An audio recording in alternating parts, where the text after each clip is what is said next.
Malgré son très ancien renom de fertilité, l'Algérie compte encore de vastes étendues de terre, desséchées et incultes.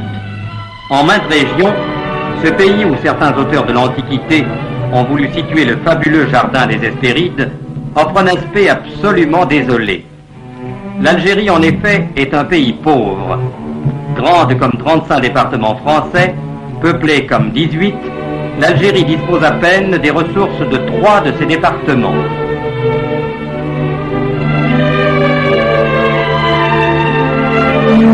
D'immenses territoires sont cultivés à peu près exclusivement en céréales, avec des moyens rudimentaires. La charrue ancestrale a beaucoup de mal à gratter le sol pour le rendre meuble, alors qu'ici il faudrait au contraire le fouiller profondément pour l'aérer et le fertiliser.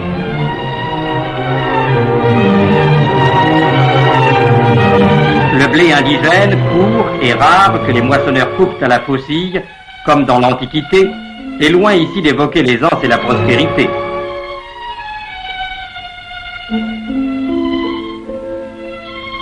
La récolte est maigre, insuffisante même pour les besoins des petits fermiers, et bien des cahutes délabrées dénoncent cette pauvreté.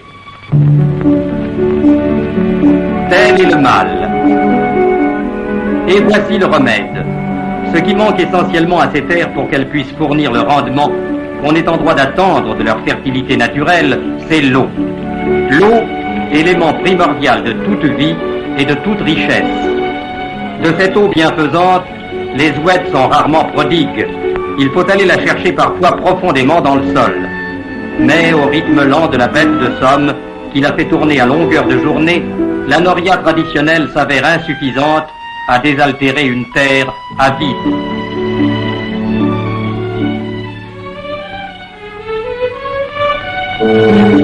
L'éolienne plus moderne n'en est pas davantage capable.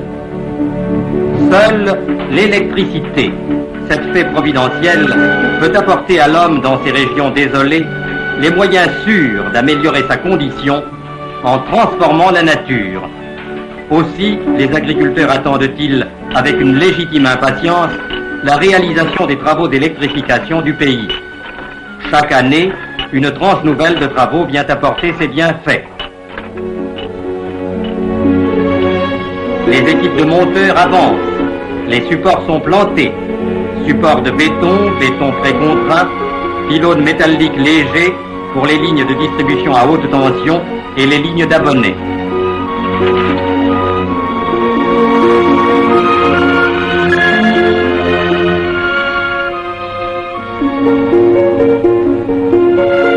Mètre par mètre, les fils conducteurs qui demain transporteront au loin la lumière et la force motrice font leur chemin à travers la brousse algérienne comme les nerfs se ramifient dans le corps humain, venant ainsi vivifier une nature endormie.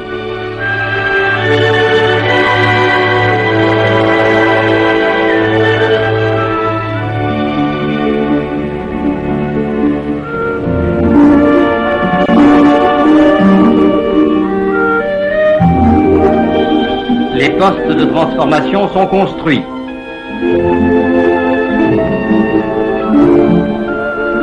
Et c'est alors le miracle. L'exploitation agricole, maintenant électrifiée, n'a plus que de très lointains rapports avec la pauvre exploitation que nous avons connue dans une région à peu près désertique.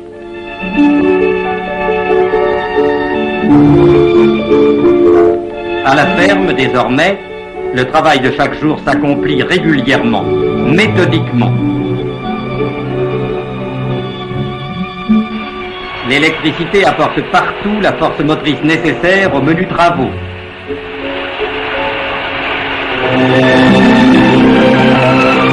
Le travail exige une main-d'œuvre moins abondante, mais en revanche mieux qualifiée.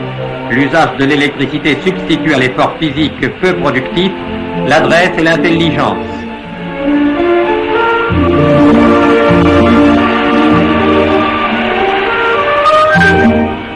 La vie à la ferme, autrefois si pénible et si rustre, est devenue maintenant saine et agréable.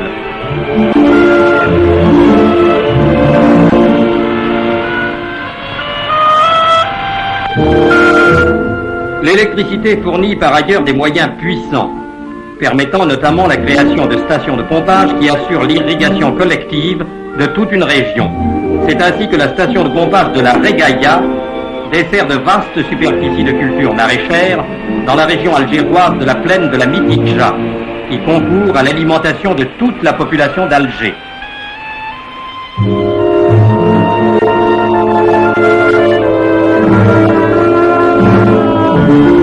La station de pompage du Mazafran irrigue les riches plaines du Mazafran et de la région de Koléa, si fertiles en primeur, plus spécialement destinées à l'exportation. Ces machines élévatoires développent une puissance de 225 chevaux.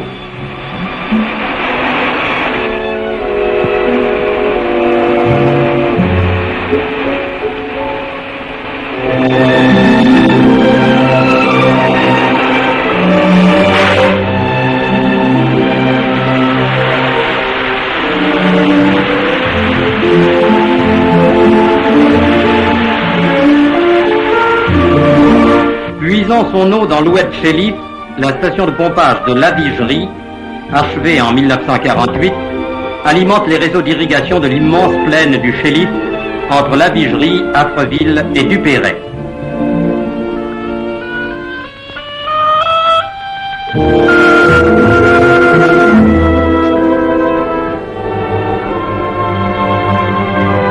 Les techniciens peuvent s'enorgueillir de cette installation ultramoderne, une des plus importantes d'Algérie, avec ses 1400 chevaux de puissance.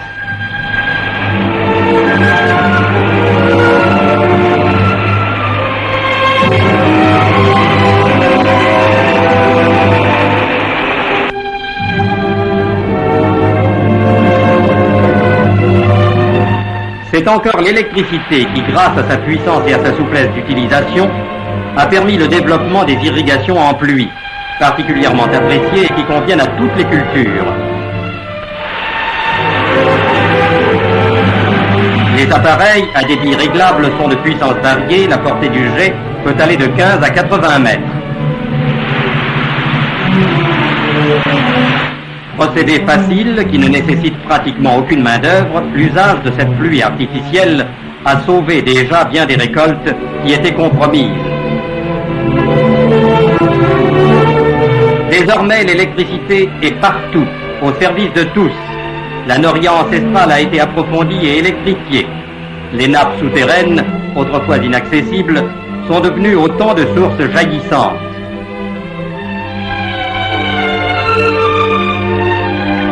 L'eau généreuse voit le jour par ces stations de pompage individuelles, aujourd'hui très répandues en Algérie grâce à l'électricité.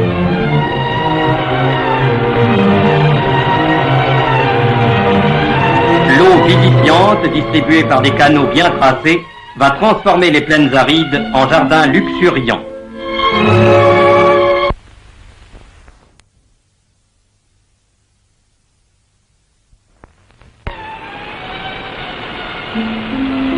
Les terres incultes d'hier font place à ces belles cultures maraîchères.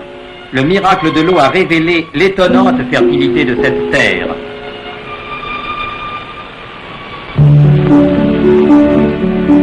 Légumes et primeurs occupent des champs entiers, non seulement dans les régions privilégiées, mais aussi dans certaines contrées où ces cultures apparaissaient jusqu'ici comme une utopie.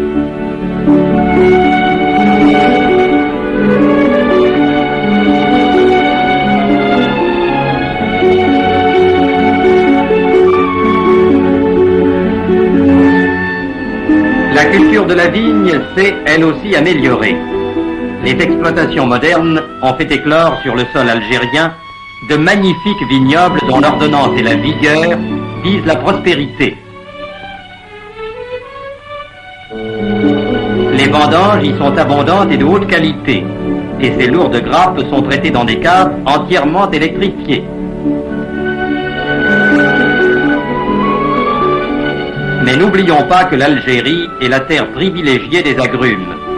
Orangers, mandariniers, citronniers lui ont fourni de tout temps des ressources appréciables, et cette culture ne pouvait que se développer encore en profusion et en qualité. Bien traités et bien irrigués, les vergers d'agrumes connaissent une prospérité nouvelle.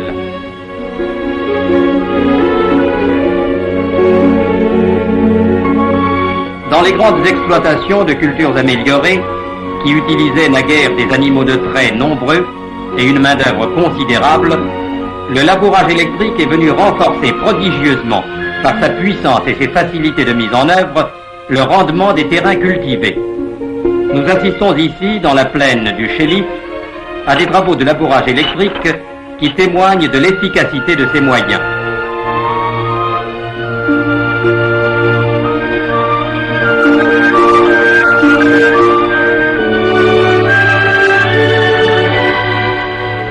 Deux treuils, équipés de puissants moteurs électriques, tirent alternativement une charrue à double soc basculant de 5 tonnes.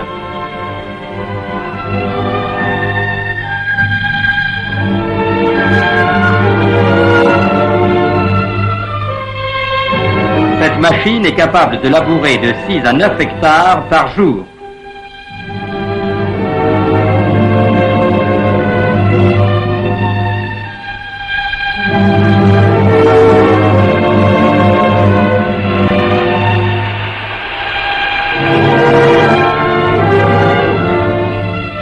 La profondeur du sillon creusé, qui est de 40 cm, permet de conserver une plus grande humidité au sol, d'où un rendement à l'hectare presque doublé, comparativement aux cultures améliorées. Les champs maigres d'autrefois ont fait place à cet océan d'épis mouvants, à ces blés sains et vigoureux. Et lorsque vient l'été, certains champs de blé algériens, ondulant au vent du sud, évoquent les riches plaines de la Beauce.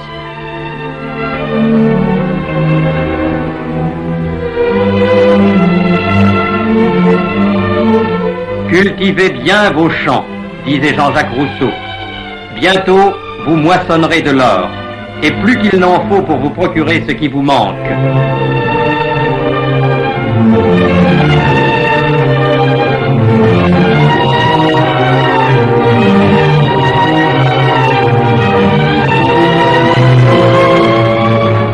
Les villages musulmans eux-mêmes s'électrifient de plus en plus. Et les familles autochtones ne sont pas les dernières à réclamer l'usage de l'électricité, dont elles ont eu très vite fait de comprendre les possibilités et les bienfaits multiples.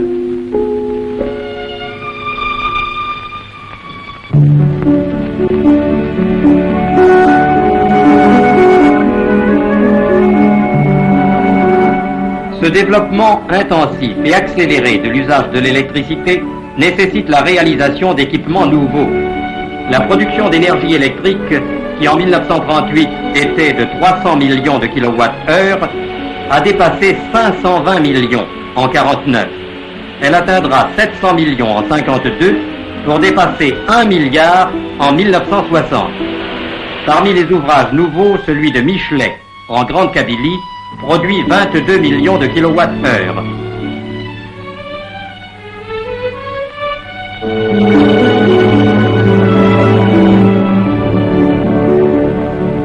L'important barrage du Grip, haut de 45 mètres, avec ses 280 millions de mètres cubes emmagasinés pour les irrigations et son original déversoir, alimente une usine hydroélectrique qui produit 10 millions de kWh par an. Construit spécialement pour les irrigations avec son réservoir de 225 millions de mètres cubes, le grand barrage de l'Oued-Fodda, 100 mètres de hauteur, alimente une usine de 15 millions de kWh par an.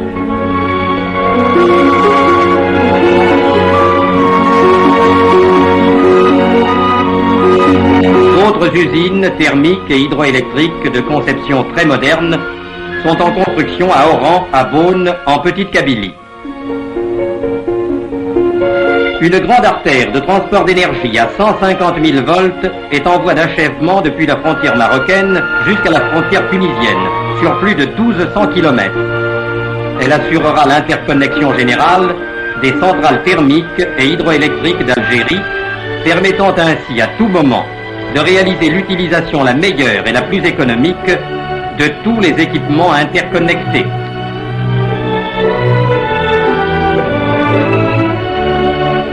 Ainsi, par le miracle de l'électricité, qui rend possible la mise en valeur de ces immenses richesses agricoles, l'Algérie pourra développer ses échanges commerciaux avec la métropole et l'étranger. Améliorer sans cesse davantage le sort d'une population qui chaque année s'accroît de 120 000 habitants et devenir ainsi une terre heureuse et prospère.